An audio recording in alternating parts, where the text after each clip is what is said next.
Welcome back to 21st Century Radio. I'm your host, Dr. Bob Hieronimus, and our executive producer and research assistant is Dr. Laura Kortner, and our engineer is Anita Brockington. Well, baseball is in the air, and because most of us will not be able to enjoy a live game at Oriole Park this season, we are bringing you another radio program devoted to excellence in the game. So we can enjoy a little shadow ball in the mind. Our guest for the next 2 hours is Ted Knorr, who is joining us to talk about his favorite Negro Leagues player named Rap Dixon. Ted Knorr has been a baseball fan since infancy. I can see him right now, 2.5 months old, throwing his glove around. Did you ever do that? Nope, Ted has never done that. No.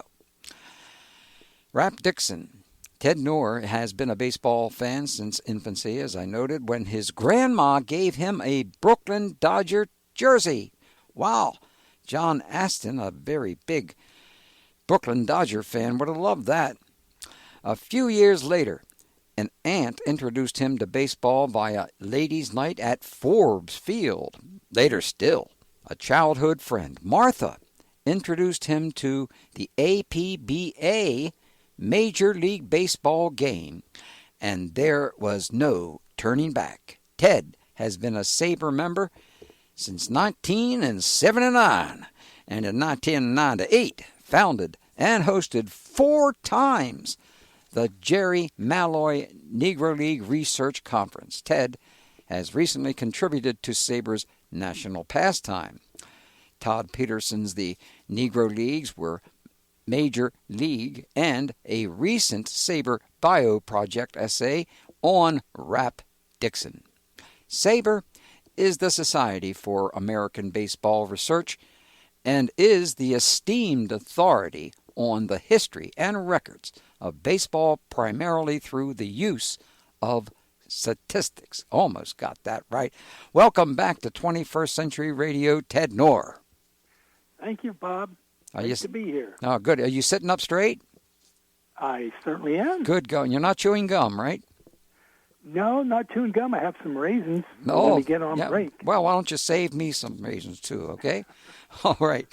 Well, welcome back to 21st Century Radio, Ted.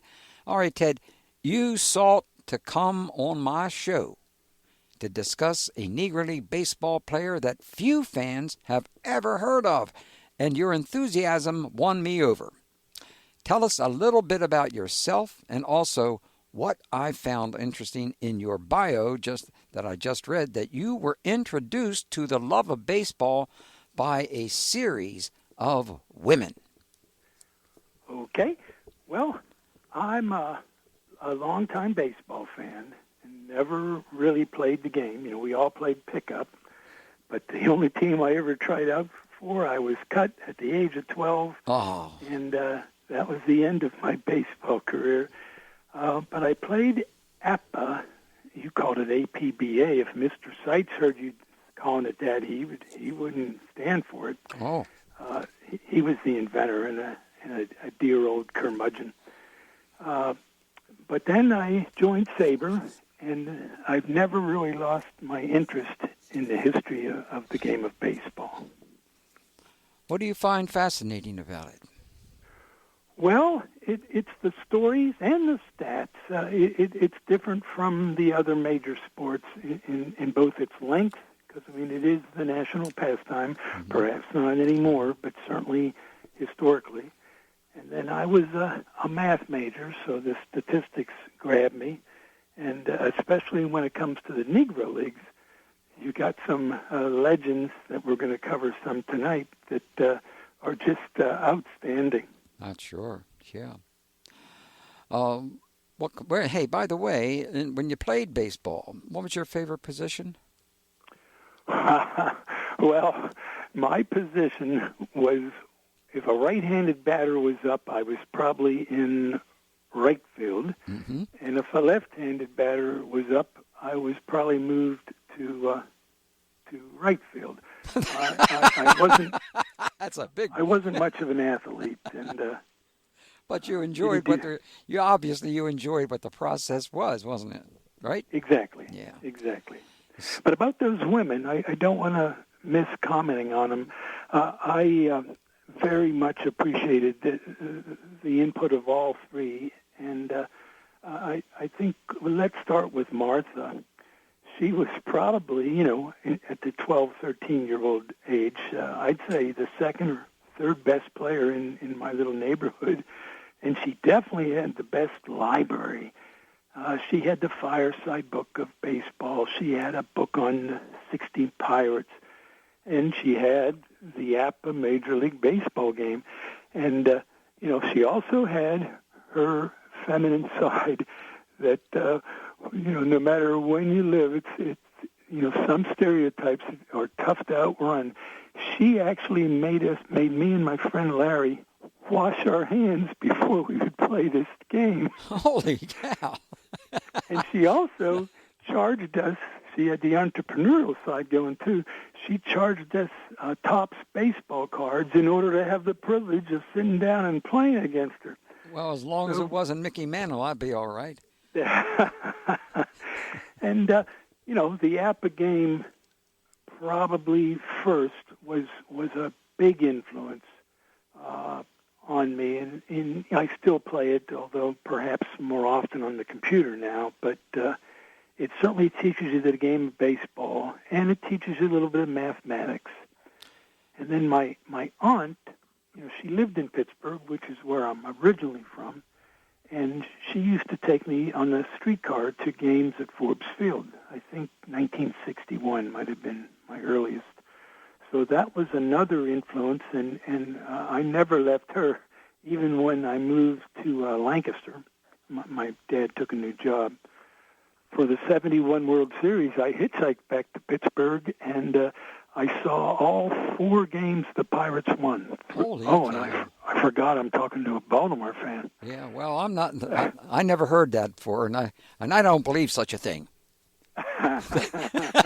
just because they did that. 3 of the games were in Pittsburgh, but I also was at Game 7, and what a marvelous game that was. Clemente homered, Blas pitched a complete game, and we beat those birds 2-1.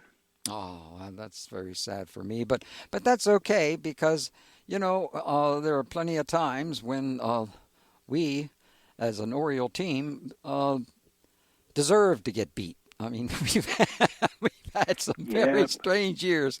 I don't know if that was a marvelous team you had there between 69 and 71. Yeah, 69 and 71. Wow. Well, that we didn't have that for very long, but that was something. I mean, really. That was something. Geez, oh whiz. And I liked especially when excuse me a second here. When you went to the games, which stadium did you go to? Did you say Forbes? Well, for the 71 series, it was Three Rivers for games 3, 4, and 5. Oh, I see. The Birds had taken the first 2, and that's the Pirates came back with 3 consecutive wins. And then I took Game 6 off, but I made Game 7 in Baltimore. And so obviously we need to get a little bit better on our team. You mentioned your aunt, APBAA, but I know nothing about APBA. Could you tell us a little bit about that? I'm sorry. My. I'm totally ignorant in that area. Yeah, I thought everybody knew about APA. I hope I'm not talking to a Strat man. Did you play Stratomatic? Never heard of what Stratomatic is, so I know I couldn't have done it because I. Okay, well, APA is a baseball simulation game, and it was really the first, not strictly, but of the modern games that incorporate a pitcher and a hitter. APA was really the first to do it. It's dice activated, and the better pitchers have a better chance of getting batters out, and the better batters have a better chance of hitting against any pitcher. Mm-hmm. And it produces a pretty realistic result in a not only a short time, but in a simple method. you can get a lot more complex in 2021, especially on the computer. But APA, you roll one pair of dice, and that tells you what happened, a ground out, a home run, or whatever. So it's easy to play, and you learn the lineups of all the teams in the majors as far back as 1884, I think. Well, thank you for telling me that. I didn't realize I was playing APA for a long time. I have a whole little bunch of games like that, but I thought it was somewhere. I thought where you went out to play or something. That's it. That's fascinating. No, APA, dice activated table game. Well, what created an interest for you in the Negro Leagues? Well, I really should have a better answer, but being from Pittsburgh, that's certainly one aspect, because Pittsburgh was the Harlem of the West, both culturally and musically and athletically. Pittsburgh is became a transportation crossroads, and it was the home of two of the greatest teams in Major League history now, the Homestead Grays and the Pittsburgh Crawfords. Whoa, what teams? Whoa. Yes, and when I moved to Lancaster, my dad, although he was the New Yorker, it was his mom that gave me the Brooklyn Dodger jersey, but he told me about Page and Gibson, so he kindled that interest. And another factor would have been getting a Brooklyn Dodgers shirt, I assume at the age of 4, but it could have been the following year too. But I assume it was 55 when the Dodgers won the pennant. I'd be lying if I said I remembered much about it. But another factor, when I finally joined SABR and went to a conference, and boy, that's a good time.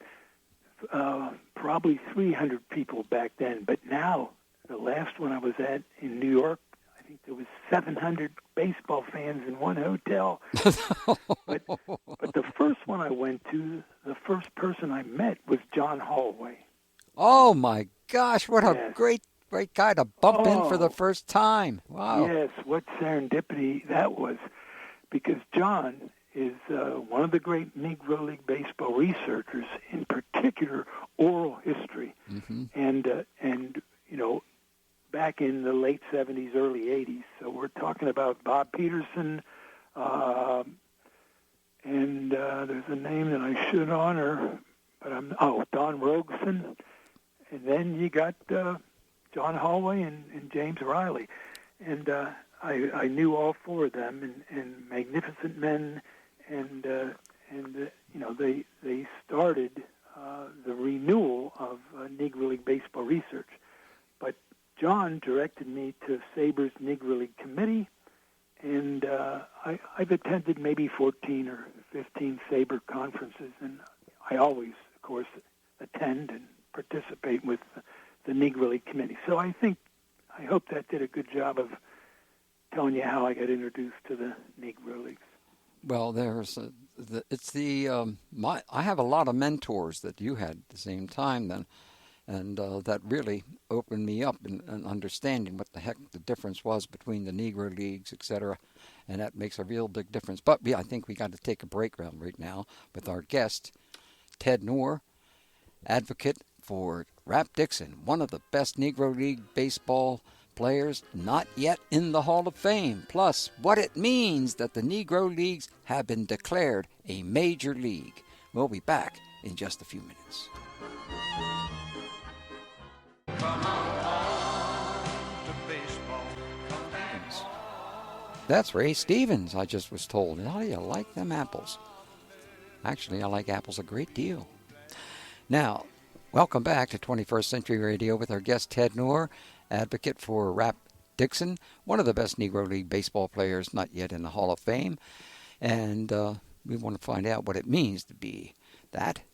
So let's get to Rap Dixon, a player who passed away over 75 years ago. He was a solid player, but today he's largely unknown. You believe he should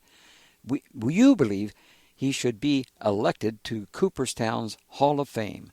Now, before we ask you what makes a player a Hall of Famer. Give us a brief biography of Rap Dixon, and we'll return to his life and story in the next hour. So give us a little thumbnail sketch of this great guy. Okay. Well, Rap is born in Kingston, Georgia in 1902. And by the 1910 census, they're still in Kingston, but they now Rap has 4 brothers and sisters. Oh. A sister right beneath him, and then a pair of twins, Paul and Pauline, and then John W., the last of the family. So it was a 7-person family that just before the war matriculated northward, like millions of African Americans do, in a movement known as the Great Migration. And they picked Stilton, Pennsylvania, of all places, to come to. And the reason for that is Rap's uncle, Oliver, his wife's brother, was going to take pastorship of a church called First Baptist in Stilton. And it turned out, after a period, the Dixon family and the Goodwin, I should mention, Oliver's name was Oliver Goodwin, and his nephew, I think it's his great-nephew, is Tom Goodwin, the first base coach for the Boston Red Sox. So, so this family has not just Rap Dixon, a major leaguer, but Paul Dixon, Rap's younger brother, and we'll meet him later when we talk about Leon, but and also Tom Goodwin, who picked up a world title with the Red Sox a few years ago as a coach. So this is quite the baseball family. But back to Rap, they hit Stilton around 1916, and Rap is only 13 years old, and he immediately joins an adult team. Holy cow. If you know anything about Stilton, their athletics is, par excellence. It's a top flight. And if he was on an adult semi-pro team at 13, he was already quite the precocious ball player. Wow. He's going to school at a school called Hygienic School, and it was just 2 blocks north of his house. It was a school for black kids. It was, I wouldn't call it segregated, but it was certainly it was part of the Stilton School District, but it wasn't a place where African Americans had to go, but it was a place with black teachers, black principals, and it's held in reverence by Stiltonians today who went there. It lasted up until the late 50s, and it went out with probably for the best, but I don't think you can tell anybody who went there that.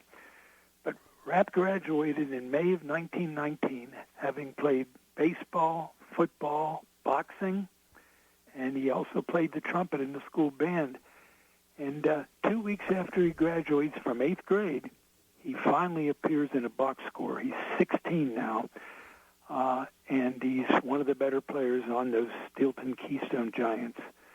He played shortstop and pitched, and batted either leadoff or third, and all those are indications that he was among the better players. He also, shortly thereafter, he is 16, he takes a part-time job at Bethlehem Steel. Oh, wow. And a baseball promoter named Chappie Gardner says that's where Rap, grew his muscles, throwing, I think they're called ignats and stuff around in the steel mill.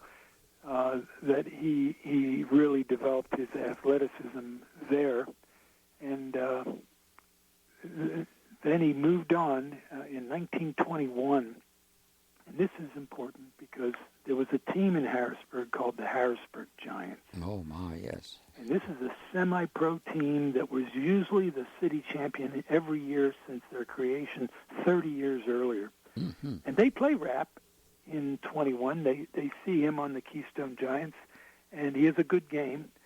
And by the next year, Colonel Struthers has him on the Harrisburg team because one of the reasons, I'm sure, he didn't want to repeat what happened 10 years earlier when Spotswood Poles was coming of age in Harrisburg. And he did play 3 years with the Harrisburg Giants, but the Colonel lost Spot to the New York Lincoln Giants, and Spot went on to a Hall of Fame-worthy career of his own.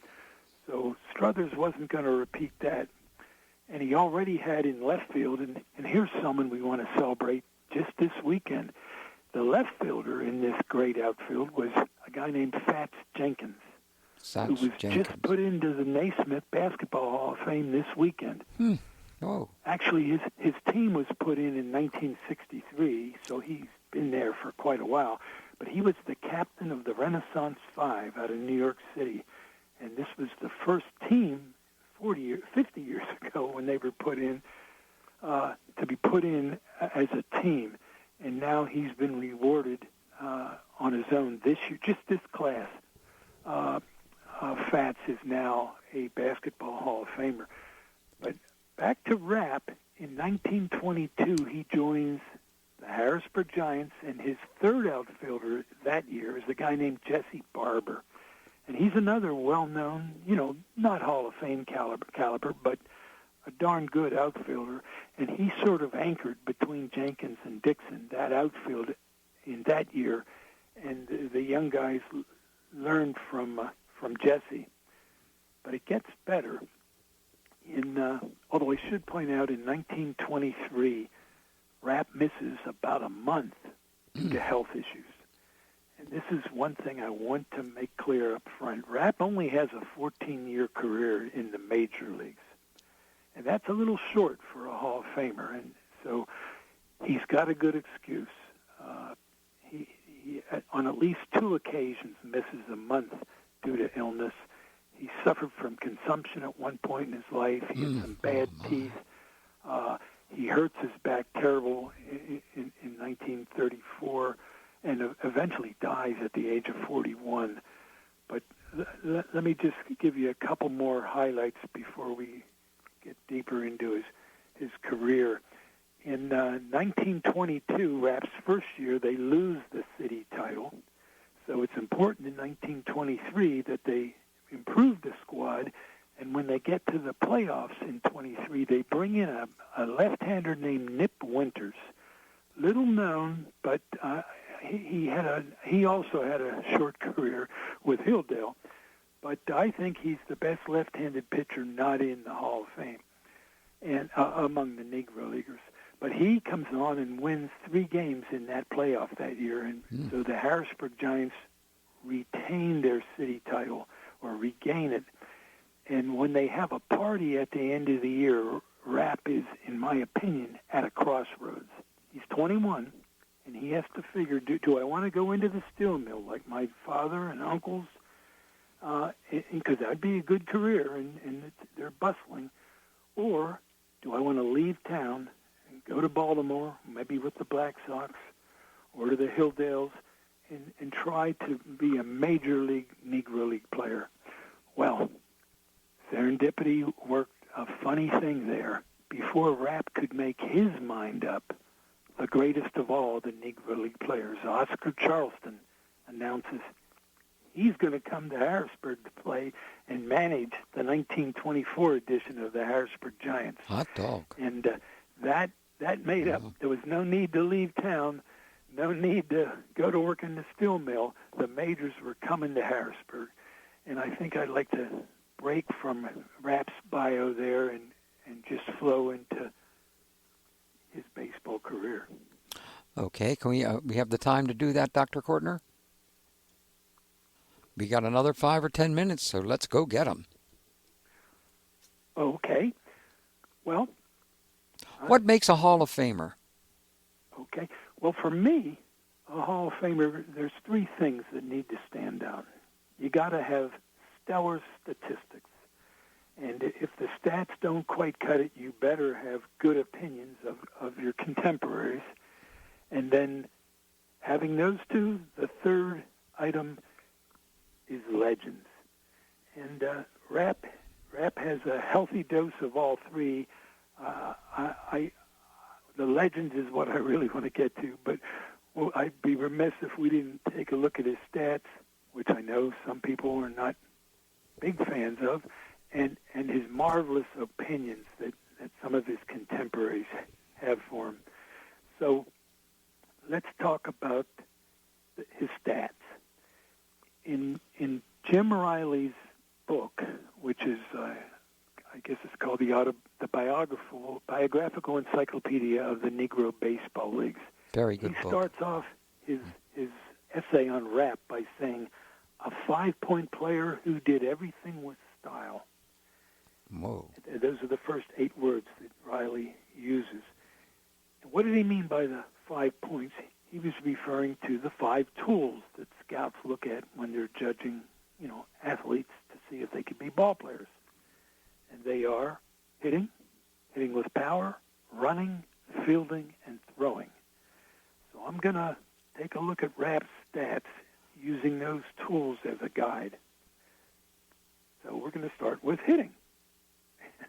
And Rap could hit. Boy, he could. Yeah. Yep. His lifetime average in seam heads, which I should give a nod to what they are right now. The Seam Heads Negro League database has been around for maybe 5 years or so, and it's a continuation of work started in Sabre with the Negro League Committee under Larry Lester and Dick Clark. Mm-hmm. Good guys. And they started bringing Negro League stats to the forefront and first published way back in 1990 in the Big Mac, the Macmillan Baseball Encyclopedia. But Seam Heads has continued that same philosophy of using league games only. In other words, Josh Gibson, who hit almost 800 home runs in his lifetime, most of them against semi-pro or town teams, teams where the Homestead Grays or the Pittsburgh Crawfords made money, but Josh just fattened his stats. What Lester and Clark set out to do, and Seam Heads continues, is to distill these stats so they're comparable to Major League statistics. Because as they knew, and now the Major Leagues have come to recognize, the Negro Leagues indeed were Major Leagues. When they were playing a local semi-pro team, they were lining their pockets, particularly if it was a white team, because whites loved to turn out and see the Negro League teams on the hopes that they might beat them. And, of course, the semi-pro teams seldom did, although they sometimes had ringers that were Major League quality. Yeah. But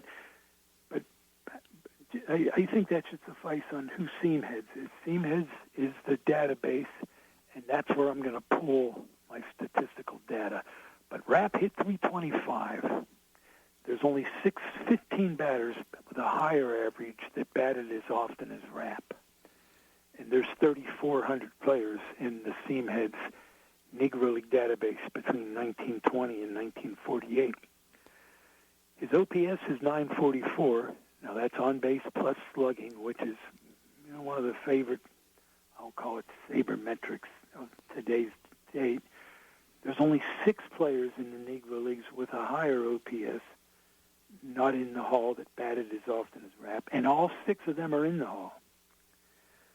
Finally, of the 48 Major League outfielders in the Hall of Fame who debuted under segregation, 7 of them are Negro Leaguers, 41 are the American and National Leaguers.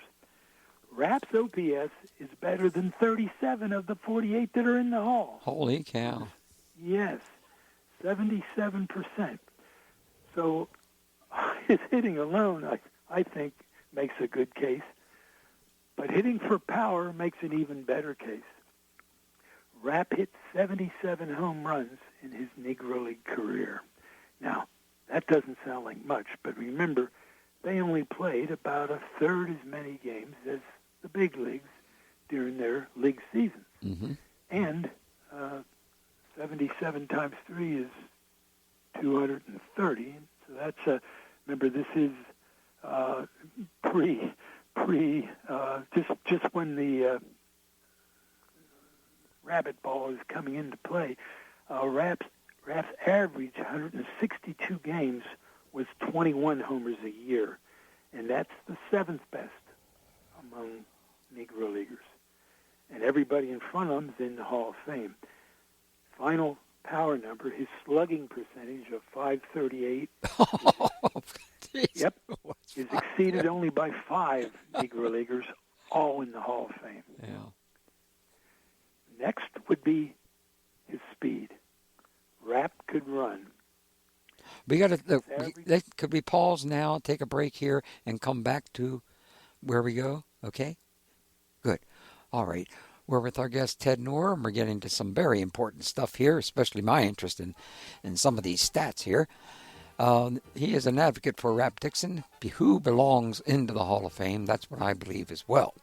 We'll be back in just a few minutes.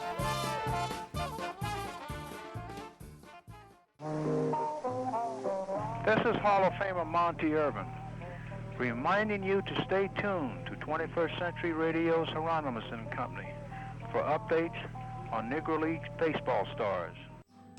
He said that age is a question of mind over matter.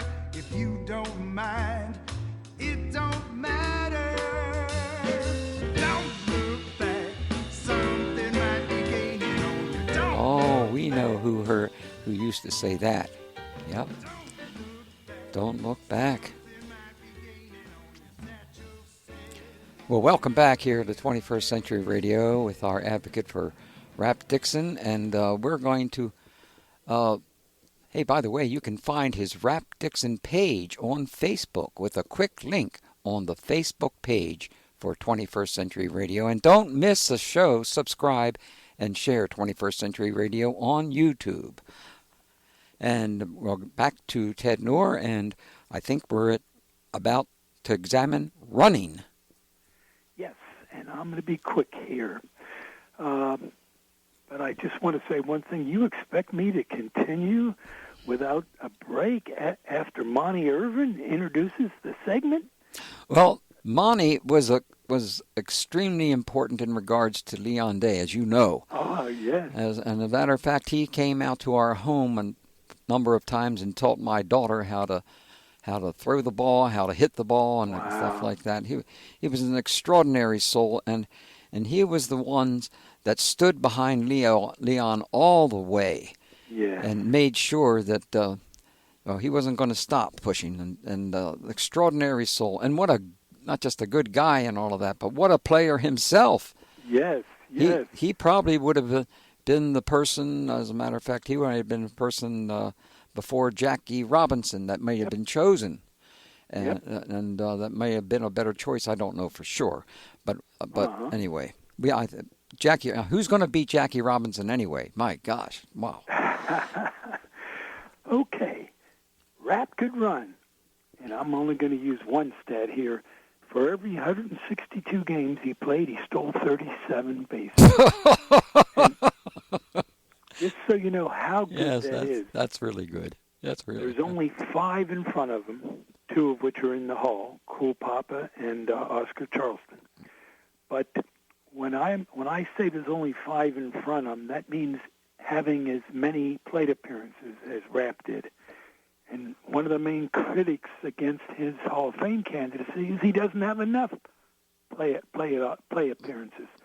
So I just want to make sure you understand, I'm not limiting the field too much by requiring them to have as many plate appearances as Rap, because the critics say he doesn't have enough plate appearances.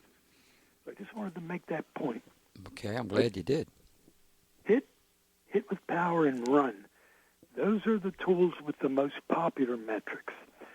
And of the 7 Negro League Hall of Famers, only 5 have all 3 of those tools. Although Cool Papa, his power wasn't, on par with the others, but he did win a Triple Crown in Mexico. And Pete Hill's power numbers are down, but that's strictly because of the era in which he played. Pete Hill was a great hitter in the dead ball era. But let's check these last 2 tools, and they are the separators, because we're talking about fielding. And the stats here aren't quite as friendly and determinant as some of the other stats. But Rapp does have a better than league average fielding percentage and a better than league average range factor. And here's the one that I've developed that I think is just outstanding. Rapp played all three positions, as did most three outfield positions, left, center, and right, as did most of the Negro League outfielders because of short roster sizes. In fact, every Hall of Famer played all three positions. But Rapp, and I looked at 750 outfielders in making this case, Rapp had a better than average fielding percentage, better than average range factor, better than average runs saved by arm in each of the three positions. So picture a 3x3 matrix, that's 9 stats. Rapp is the only one to have 9 check marks, better than average, no matter where you put him. So he could field. And then we get to his best. Rapp had an arm. His runs saved by arm, and I'm not going to explain that stat, but it's a modern sabermetric where an average arm is a 0, and a positive arm is a better than average, a negative is less than average. Rapp Dixon saved more runs by arm than any other of those 750 Negro League outfielders I looked at. Wow. Yes. That's damn important. Oh, no, that's darn important. Sorry. There you go. We're on radio. He's 26% in front of the second best. So Rapp's arm is just magnificent. And just speaking of the Hall of Fame, those 7 outfielders in the Hall, only one of them, Willard Brown, has a positive run saved by arm. So when I say Rapp Dixon is a 5'2" outfielder, I'm not fooling. He may be, I only think there's 2 or 3 others, the only 5'2" outfielder in the Negro Leagues. Now, that's not necessarily fair because the judgment on tools is usually made by a scout, not based on looking back at a career. But Rapp Dixon is certainly a legitimate 5-tool player. Now, I want to cover his opinions, and I'm going to use the opinions of, we're going to start with someone we've already mentioned. Who's that? That would be Monty Irvin. Monty Irvin, of course. I've heard of him. Monty Irvin in 1973 became the first African American put into the Hall as an outfielder. You know, before Mays and Aaron, even just a tad before Clemente, they both go in the same year. But Monty went in as a Negro League outfielder. And in his autobiography in 1996 with Jim Riley, he named the greatest Negro League outfielders of all time, in his opinion. And he named Oscar Charleston as the greatest. And few would disagree. Cool Papa Bell, he ranked second. And I think that was probably because the only Hall of Famers at the time were Oscar, Cool, and Monty. So he was covering his bases there. The third person he puts in, it shows his eye, Turkey Stearns. Turkey Stearns. Yep. Great. And Turkey was going to go in 4 years, so Monty pre-saw that. But his fourth is Wild Bill Wright, another great outfielder. Wild Bill Wright. And his fifth was Rapp Dixon.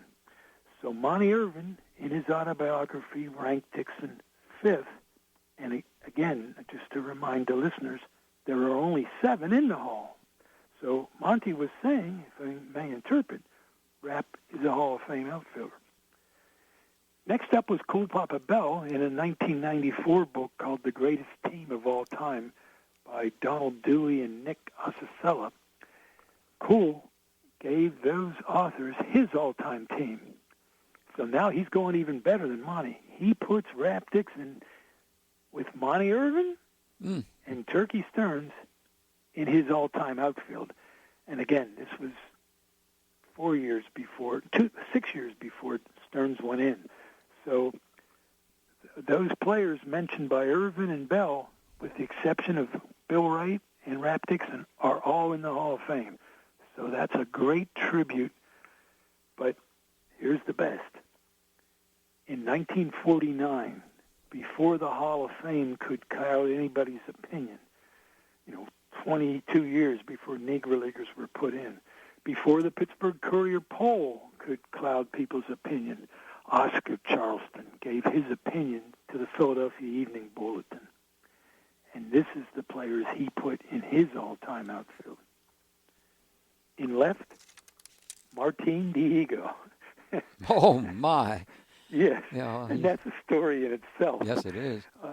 Diego goes into the Hall as a second baseman. He's currently listed as as a pitcher, and he's considered one of the three greatest outfielders by Oscar Charleston. In right field, he puts Cristobal Torriente. Oh, boy. Who's now in the Hall of Fame as an outfielder. And both of those guys, I'm going to point out, are Afro-Cuban. And you'll see why I point that out in a second. In center field, Charleston's own position, he puts Rap Dixon. Yeah. So, again, if I may interpret, he is saying Rap Dixon was the greatest African-American outfielder he ever saw. If I may, the progenitor of Mays, Aaron, Clemente, Griffey, and Bonds, in the opinion of Oscar Charleston. And Charleston is a good barometer for Dixon because he came to Harrisburg in 24 because his wife was from Harrisburg, because Colonel Struthers paid that team very well, but I can't help but think it was because he knew who he was going to be playing between, Fats Jenkins and Rap Dixon. So Charlie was consistent throughout his career with his love of rap, and truly Rap loved Charleston, and he joins Charlie a couple of times throughout his career, and he was kind of like he was to Charleston, kind of like Cool Papa Bell is to Satchel Paige. Oh. In terms of Paige being a champion for Bell and Charleston being a champion for Dixon. And then now I'm just spinning my wheels because I know I'm a little early here for the next break. But we're going to start with his legends when we get back. But let me set that up. I've talked about his stats and his opinions, just so you know that Dixon is a bona fide Hall of Famer. This is not a Don Larson or a Bobby Thompson who has a legend or two, both great players. But Rap Dixon, I'm going to enunciate about 12 legends that he has. And I think with that many legends, Bobby Thompson would be in the Hall of Fame. So would Joe Carter and maybe even Bucky Dent.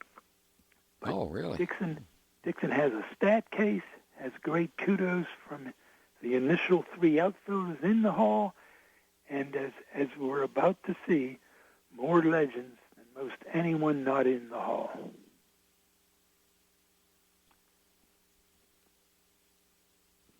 How are we doing, Bob? I'm sorry. I thought you were going to. No, we got about a minute here, and I just wanted to note something about his hitting. Rap was hitting at times 380, 390, 400, et cetera, repeatedly. I mean, you don't see anything like that in baseball today. No, and as we're going to find out in his legends, there's a reason why he only played 14 years, and those super spectacular years come to an end. He hurts his back in the Dominican or Puerto Rico in 1934, and but for a comeback, it really ends his major league capability. So we're going to get to that after the break. Who is, by the way, we got a little bit of time here before this break. Who is your favorite player in the Negro Leagues? Within a couple of seconds. Well, it's certainly Rap. He's my favorite player. He's not my favorite candidate for the Hall. I like John Beckwith as a player, and I like Gus Greenlee as a person. They need to get in the Hall of Fame. Let's hope they do. Well, we need to take our final break here on 21st Century Radio. You can find his Rap Dixon page on Facebook with a quick link on the Facebook page for 21st Century Radio.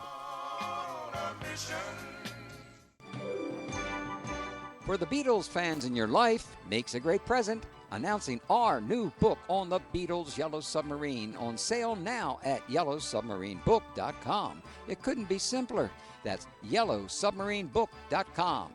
Full of color with over 200 illustrations, plus all new interviews and symbolic interpretations. It's all in the mind, inside the Beatles' Yellow Submarine Volume 2. Loads of valuable bonus prizes and contests offered on our Facebook page, /Yellow Submarine Book. Follow us there and win some toys. This book dives deep. Haven't you ever wondered what it all means when we say we all live in a yellow submarine? Well, order this book and find out. yellowsubmarinebook.com. That's yellowsubmarinebook.com.